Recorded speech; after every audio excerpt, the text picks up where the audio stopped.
Alrighty, guys, welcome in to Slaughterhouse Sports and Kurt Magoosh here, and wearing an Ole Miss shirt today. Just like the colors, and I wear a lot of different college football, shirts and gear on the show. It's not like I cover a specific team. I cover, probably like a handful of teams in particular, whether that be like Nebraska, whether that be Oregon football, Miami. I try to cover the sport, worldwide or countrywide, I guess we can say. And today we're going to talk about Oregon just beating the dog crap out of UCLA on Saturday. And I think that everybody that has followed this channel or that has followed other channels, they've seen that Oregon, the Oregon Ducks, I've been high on the Oregon Ducks for a long time. Dan Lanning, this entire staff, Tasha Lapoy, Matt Pallage from Baylor.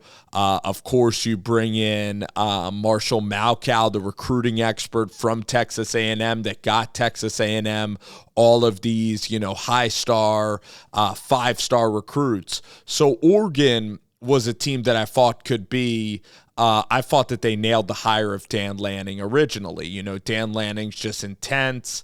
He has great leadership qualities, and he's a very good, at least defensive mind. And so, but also Dan Lanning understands offense. He understands momentum. He understands special teams. He understands every aspect of the game. I really think that you can make an argument that if you were going to build up any program specifically, that you look at Oregon, I think it can be just as good of shape as USC. You're now bringing in Dante Moore to be the quarterback there. I know that you have Ohio State. I know that you have Alabama, Georgia, and I guess you can argue Tennessee. But I put Oregon right in that mix, right at the top five. And for me, you do have Clemson. So I view Oregon very highly. And now we look at the two variables coming into the season that were big question marks. You had a quarterback in Bo Nix that was very inconsistent during his time at Auburn that we all watched. Bo Nix versus the blitz. Bo Nix would struggle, okay? Bo Nix, when he had to face adversity or he had to face any sort of pressure, Bo Nix would look to resort to throwing outside of the pocket. When he went to the swamp, even in his freshman season, he really struggled. Against Georgia, he would struggle. Bo Nix would do all right against the bad teams in the SEC, but Bo Nix, too, during his time with Gus Malzahn, he never got better, and he was very erratic during his time at Auburn. He'd make these brutal mistakes. That's what Bo Nix was known for. That's what he was known for. Just give me one moment. I just need to fix something. I'll be back in one moment.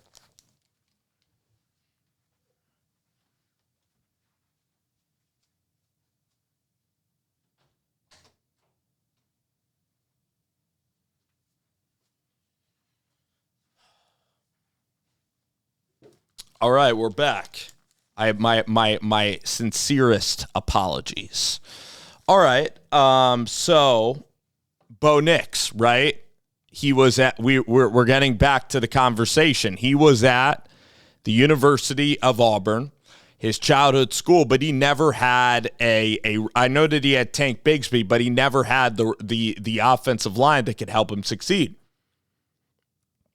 But now he finally has the offensive line that really helps him succeed.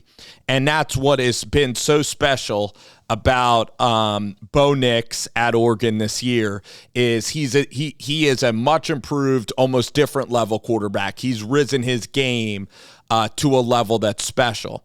He's gone from Joe Burrow. He's gone from Joe Burrow at LSU year one, where Joe Burrow was just like a game manager that can make like a couple of good throws, and then Joe Burrow transcended to a Heisman level. You know, Brady White, who was an Arizona State quarterback, he had the same kind of ascension. You know, these guys that sometimes stay in school 4 or 5 years, it's not every guy, because there's some guys like Tanner Morgan, Sean Clifford, but sometimes it really helps too when you get a new offensive coordinator to see the ascension of these quarterbacks. You also look at a guy like Mac Jones with Steve Sarkisian. Mac Jones was a decent quarterback at his time in Alabama the year before, but then he got the reins of the offense, and him and Sarkisian and Devontae Smith, they had one of the most dominating offenses ever. And in college football, I'll tell you this, Hendon Hooker's doing this too at Tennessee.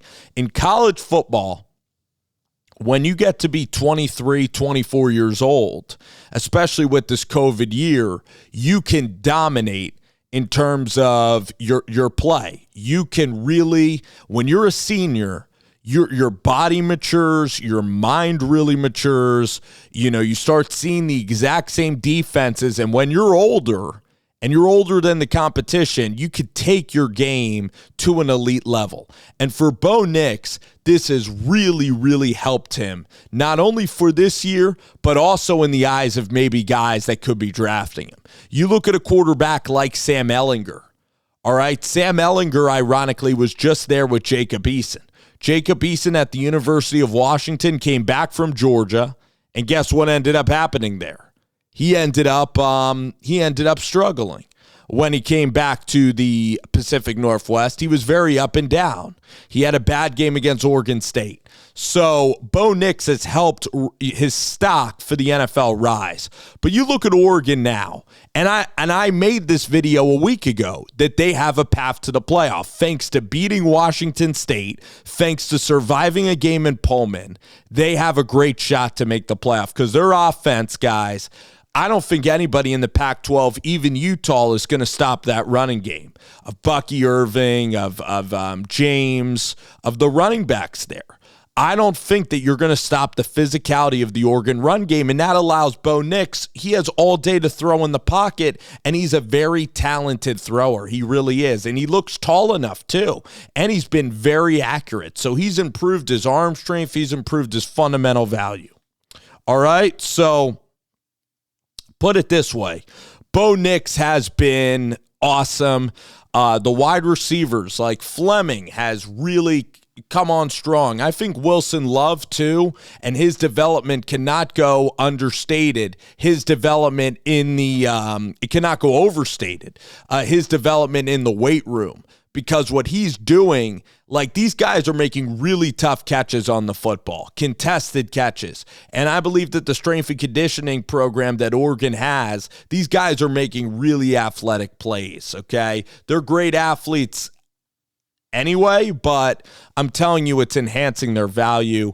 The coaching staff, the offense, I think it's very good. So Oregon, let's list like how they'd rank in the national sphere, like on a neutral field.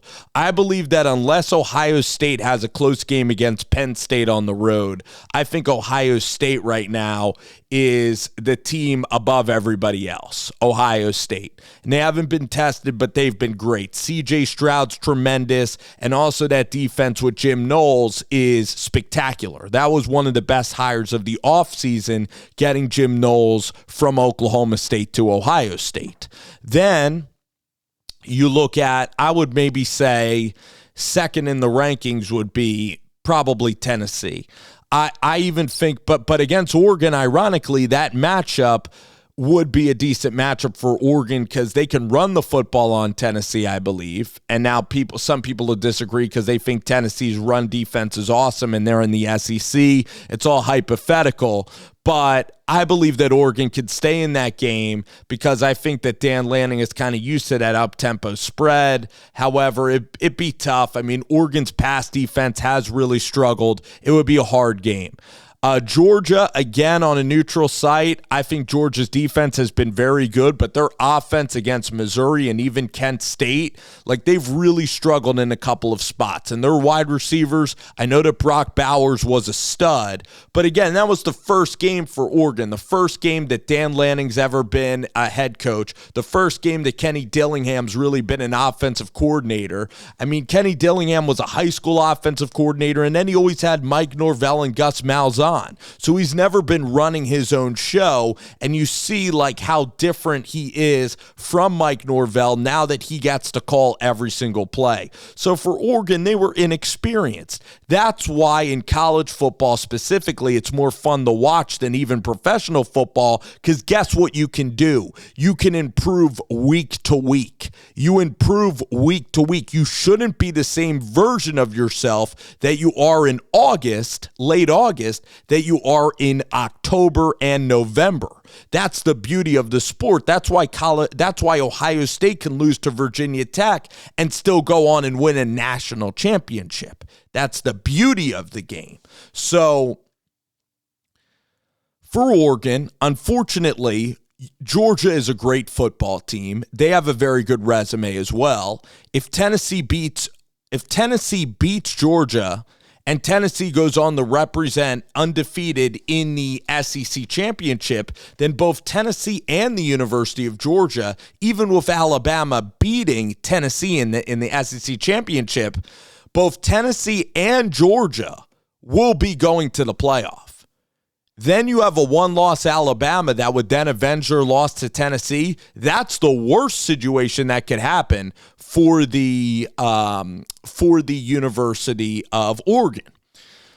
There are not a lot of paths to getting in a 14 playoff for Oregon. No matter if Oregon wins every game 100-0, which I think they're going to rack up impressive wins because that's what Dan Lanning does. It's always Oregon versus Oregon. You go to the doctor on Monday. I mean, I'm an Oregon Ducks fan. I mean, I know I'm wearing an Ole Miss shirt, but I really love the way that Oregon's built. I really respect everything about the way that Oregon's doing it, all right? So the path to the playoff for the University of Oregon is pretty dang complicated.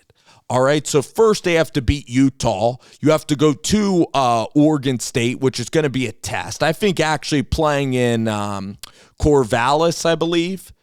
I guess it's Corvallis, Oregon.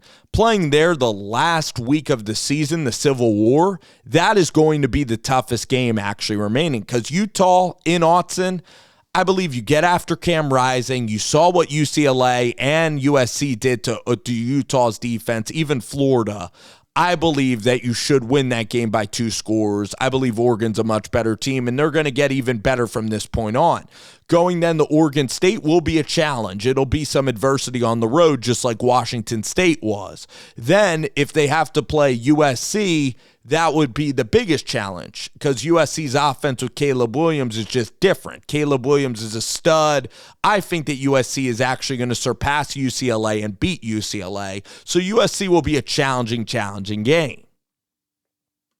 So really, there's a couple of ways for Oregon to make the playoffs, and it all revolves around the Southeastern Conference, all right? So you have Mississippi State, which is a very good home team. There's a possibility you're going to need Mississippi State to upset the University of Georgia. That's the thing that has to happen. You're also going to have Georgia beat Tennessee at home. So then Tennessee's going to have 1 loss on the year. And then you're going to have Alabama. Again, like I said, Mississippi State. So if Alabama loses to LSU, that's very good. You want 2 losses. So you somehow want, I'm trying to map this thing out. If there's any way that Georgia or Tennessee can get 2 losses, I believe Alabama could lose to LSU. So you want the team in the West. You want Alabama somehow to survive the West and win that game. Or if Tennessee beats Georgia, Georgia's going to have to lose to Mississippi State. So the SEC is that's a league that you have to worry about. Clemson losing to Notre Dame would break things open for the University of Oregon. If Clemson lost in 2 weeks, and that very well could happen. That's like a 3-point spread going to South Bend. I think that Oregon or Notre Dame's ascended. They're playing really good ball right now. They found their quarterback in Drew Pine. I could see that certainly happening. So this is a year that I'd like a 16 playoff because Georgia beating Oregon, yeah, it should matter. It shouldn't not matter. And that's the frustrating thing about going to 12 teams is you're going to have that UCLA-Oregon game could have been a de facto playoff game because you're going to have 2 lost teams in the Pac-12 making the playoff. That Oklahoma State-TCU game should have meant a ton in a 16 playoff. But in a 12-team playoff, it's not going to mean that much. You're going to see a lot of rematches. Okay, I want to see these regular season games mean a ton, and that's why a 6-team playoff would be very beneficial. You would be having a lot of competition for the 6. You'd get 2 byes, which would be Ohio State and maybe like Tennessee, and that's the way that they'll do it. But they're going to make more money the other way around. The campuses, everybody's going to make more money. Some of that will trickle down to the college football players, but they want to make the model more like the professional game, which I don't always love. I think 6 would be appropriate. I think that you just raise it a little bit. It seems that when we raise the playoffs, like when we're at 12, it seems like then once the cat's out of the bag, then we're never going back to like 6. And I guess that could be very frustrating in itself. But again, first year Kenny Dillingham, whopping success. People had a lot of questions about Kenny Dillingham. How would he do as an offensive coordinator? He's only 32 years old. It's not like Florida State was all that awesome. It's not like at Auburn he was that great. But at Auburn, he was essentially getting coffee for Gus Malzahn. That's essentially what was happening at Auburn. Gus Malzahn was calling every single shot at the University of Auburn. So Bo Nix, too, like when you're in transition, to get a quarterback like Bo Nix, all right, and to really develop him like Kenny Dillingham's done, and to give credit to Bo for just working so hard and really maturing. And sometimes, just like Joe Burrow, all the adversity, even Mac Jones, all the adversity sometimes that you see as a senior, like even Adrian Martinez at Kansas State, all that adversity can harden you as an individual and make you almost invincible to criticism and can propel you not only with football, but can propel you the rest of your life when you don't have things handed to you and then you get knocked down a bunch. That can make you into a great football player, into a resilient guy. And that's what Bo Nix is. He is a professional at Oregon. He carries himself like a professional. He is a professional playing college quarterback. That's how awesome he's been. And you could argue, you talk about MVPs of college football. You talk about Heisman guys. I mean, C.J. Stroud is sensational. But maybe Devin Brown or McCord, if you put them there, can be great. You look at Bryce Young's had a sensational season. Bryce Young is really holding up Alabama when Alabama's defense has really been suspect. So Bryce Young's been phenomenal. It's a very competitive year, but I would say Bo Nix might even be a Heisman finalist, a top 4 quarterback. Hendon Hooker's certainly great, but then I put Bo Nix right at number 4. And you're talking about most valuable player. I mean, no offense to Butterfield or Ty Thompson, but if these quarterbacks were there, would Oregon have beaten Washington State? Would Oregon have beaten UCLA? Would it have looked as good? Would they have beaten BYU handily? So that's the thing that you have to that we have to assess here. Arizona, even on the road's a little bit tricky. Stanford, so I don't know. I mean, maybe they would have had one more loss, probably. I think that Bo Nix won that Washington State game. I think that he also won UCLA. Arizona, I mean, it's gone more smoothly. The other quarterbacks might have still been able to win these games, but the way that Oregon has won double-digit-wise, the dude isn't even playing in the fourth quarter, racking up those stats. That's how valuable he's been. He's made the transition for Dan Lanning, for Kenny Dillingham. He's made this transition for everybody so much easier. It was a stroke of brilliance getting a much maligned Bo Nix, a guy that was known as a very inconsistent, small, overhyped guy that didn't meet the sky-high expectations of being number 2 quarterback in that class. People thought, oh, him going to Oregon, it's the same old Bo. That game against Georgia, those 3 interceptions, that's same old Bo. But no, Dan Lanning and Kenny Dillingham saw the bigger picture.